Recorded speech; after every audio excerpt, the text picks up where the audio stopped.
Hi, children. I'm going to read you a special book about personal space. It's called Harrison P. Spader, Personal Space Invader.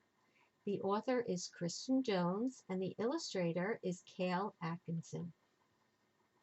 Harrison P. Spader loved life and wanted to share his love with everyone.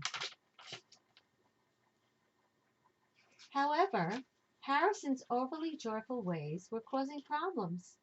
When Harrison was little, it wasn't a big deal, but the problem grew every year. He sat a little too close.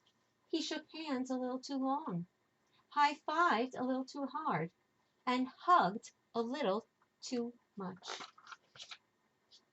And Harrison definitely did not know the definition of a close talker. Harrison P. Spader was a personal space invader. There was a time when Harrison played center field, kind of, and that other time when he went swimming with his friends. And who could forget the bus ride to the zoo or story time at the library? His family was used to being smothered in love. They were just that type of family. But after calls from teachers, coaches, and other parents, Harrison's dad knew he had to have a talk with Harrison.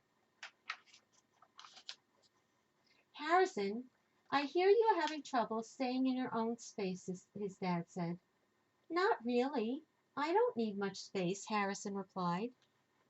But other people need their space, his dad reasoned. When I was your age, my mom taught me something called the space saver, his dad said. It's really simple. Arms out front, then out real wide. Now place your arms back by your sides.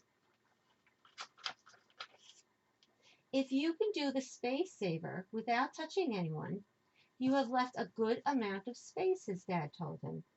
Harrison and his dad practiced the space saver over and over, and by the end of the night, the entire family was doing it.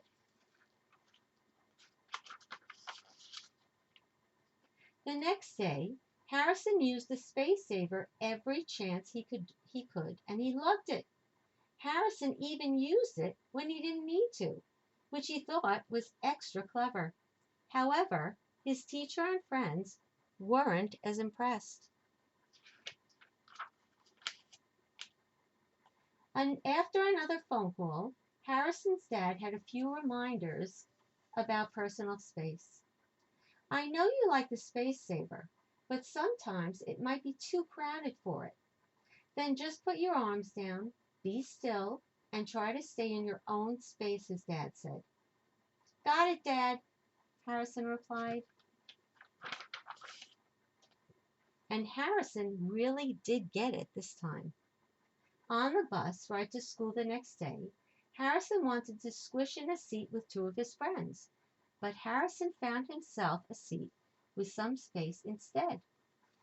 And that was just the beginning. At his next baseball game, Harrison really did play center field. When he went swimming with his friends, he brought his own tube. And during story time, he actually sat on his own mat and didn't move it closer to anyone. This took extra restraint for Harrison, but he did it. Harrison didn't get it right all the time. After all, nobody's perfect. And leaving personal space can be tricky, especially when you love life as much as Harrison does. But Harrison got it right most of the time, and that was a relief to everyone.